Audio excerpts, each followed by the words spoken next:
Good morning, little masters, and welcome to today's Tolkien Times. I'm Alan, the Man of the West, also from the Prancing Pony podcast, and the TTT is just my way of bringing you a little Middle-earth every single day. Of course, if you want more content, be sure to listen to the award-winning Prancing Pony podcast, now approaching the end of our 7th season. But here on today's Tolkien Times, let's go ahead and wrap up our 4th week with Silmarillion Saturday. Now, Saturdays are our chance to revisit the mythical moments, the heroic histories, and the captivating characters of the Elder Days, whether from the Silmarillion, Unfinished Tales, or the history of Middle-earth. Now, last week we read about the darkening of Valinor and about Feanor's response to Yavanna. Today, let's change gears completely. Now, don't worry, we can't leave Feanor alone for long. We're going to move instead, though, today to one of my favorite bits of prose in all of the First Age, and it's not even in the Silmarillion. I'm going to read from Of Tuor and His Coming to Gondolin in Unfinished Tales. Now, for those of you who've never read Unfinished Tales, this story is an expansion on chapter 23 in the Silmarillion of Tuor and the Fall of Gondolin. In that version, we read a single paragraph about his trip through the hidden door of Gondolin, and I'll read it here sort of as an appetizer. Then they were led up the mighty ravine of Orfalch Echor, barred by 7 gates, and brought before Ecthelion of the Fountain, the warden of the great gate at the end of the climbing road. And there Tuor cast aside his cloak, and from the arms that he bore from Vinyamar, it was seen that he was in truth one sent by Ulmo.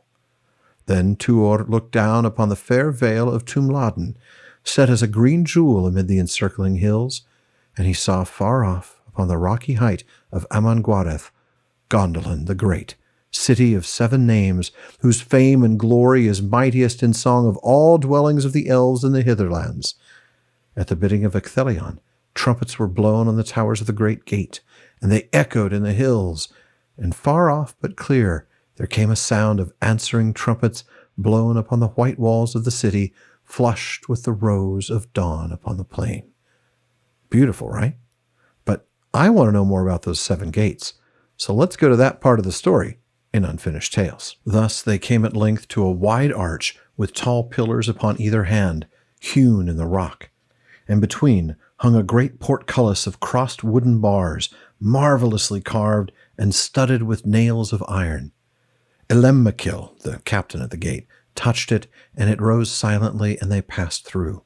And Tuor saw that they stood at the end of a ravine, the like of which he had never before beheld or imagined in his thought, long though he had walked in the wild mountains of the north.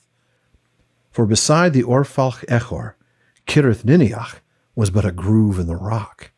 Here the hands of the Valar themselves, in ancient wars of the world's beginning, had wrested the great mountains asunder, and the sides of the rift were sheer as if axe-cloven, and they towered up to heights unguessable. There, far aloft, ran a ribbon of sky, and against its deep blue stood black peaks and jagged pinnacles, remote but hard, cruel as spears. Too high were those mighty walls for the winter sun to overlook, and though it was now full morning, faint stars glimmered above the mountain tops, and down below all was dim but for the pale light of lamps set beside the climbing road. For the floor of the ravine sloped steeply up, eastward, and upon the left hand Tuor saw beside the stream bed a wide way, laid and paved with stone, winding upward till it vanished into shadows. "You have passed the first gate, the gate of wood," said Elemmachil. "There lies the way. We must hasten." I'm going to skip forward a little bit. Thus they went on up the steep way, sometimes by long stairs, sometimes by winding slopes under the daunting shadow of the cliff, until some half-league from the wooden gate, Tuor saw that the way was barred by a great wall built across the ravine from side to side, with stout towers of stone at either hand. In the wall was a great archway above the road, but it seemed that masons had blocked it with a single mighty stone. As they drew near, its dark and polished face gleamed in the light of a white lamp that hung above the midst of the arch. "Here stands the second gate, the gate of stone," said Elemmachil, and going up to it, he thrust lightly upon it. It turned upon an unseen pivot until its edge was towards them, and the way was open upon either side. And they passed through into a court where stood many armed guards clad in gray. No word was spoken, but Elemachil led his charges to a chamber beneath the northern tower, and there food and wine was brought to them, and they were permitted to rest a while. I'm going to go ahead and move forward just a little bit. After a little space, they came to a wall yet higher and stronger than before, and in it was set the third gate, the gate of bronze, a great twofold door hung with shields and plates of bronze, wherein were wrought many figures and strange signs.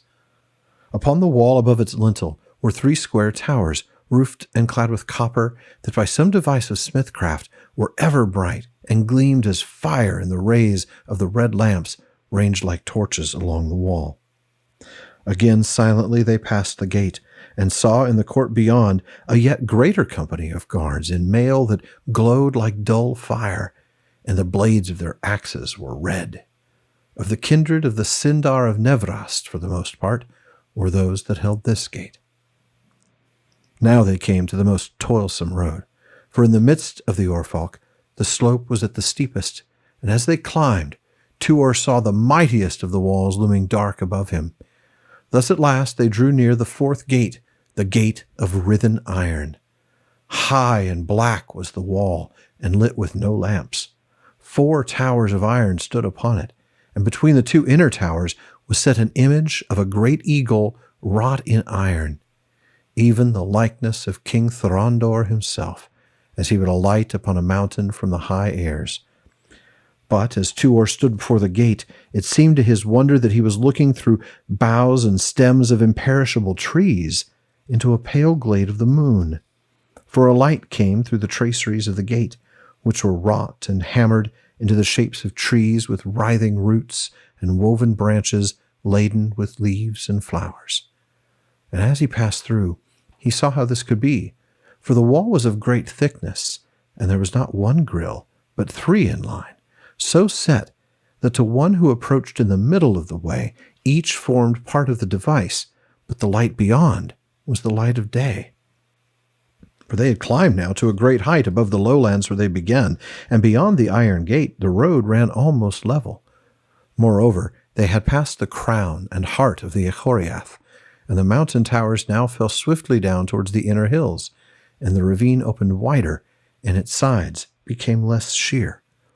Its long shoulders were mantled with white snow, and the light of the sky, snow-mirrored, came white as moonlight through a glimmering mist that filled the air. Now they passed through the lines of the iron guards that stood behind the gate. Black were their mantles, and their mail and long shields, and their faces were masked with visors bearing each an eagle's beak. Then Elemachil went before them, and they followed him into the pale light. And Tuor saw beside the way a sward of grass, where, like stars, bloomed the white flowers of Uilos, the evermind that knows no season and withers not. And thus, in wonder and lightening of heart, he was brought to the gate of silver. The wall of the 5th gate was built of white marble, and was low and broad, and its parapet was a trellis of silver between 5 great globes of marble. And there stood many archers robed in white. The gate was in shape as 3 parts of a circle, and wrought of silver and pearl of Nevrast in likenesses of the moon. But above the gate, upon the midmost globe, stood an image of the white tree Telperion, wrought of silver and malachite, with flowers made of great pearls of Balar. And beyond the gate, in a wide court paved with marble, green and white, stood archers in silver mail and white-crested helms, 100 upon either hand. Then Elemachil led Tuor and Voronway through their silent ranks, and they entered upon a long white road that ran straight towards the 6th gate. And as they went, the grass sward became wider, and among the white stars of Uilos there opened many small flowers like eyes of gold. Now, we'll have to finish this up next week as we read about the Golden Gate, the Gate of Steel, and Tuor's meeting with the Lord of the Fountains himself, Ecthelion. Now, after I read that, there should be a bit more time to talk through some of this jaw-dropping scenery, but it's a little long for today's Silmarillion Saturday. Come back for more of the Elder Days every Saturday as we open up the pages of Middle-earth history. And if there's a First or Second Age story you want to hear me read and discuss, please let me know by emailing barliman@theprancingponypodcast.com. Tomorrow, though, be sure to listen to the new episode from the Prancing Pony Podcast. Dr. Sarah Brown and I continue our walk through the houses of healing as Faramir discovers he's got a new boss. And plan on joining me again next Monday as we start yet another week of Today's Tolkien Times with Mailbag Monday. Please like and subscribe on YouTube, please, and follow or subscribe in your podcast apps to make sure each episode gets downloaded to your device. Follow @Tolkien Times on YouTube, Instagram, Twitter, and TikTok. And finally, as Faramir says, go with the goodwill of all good men.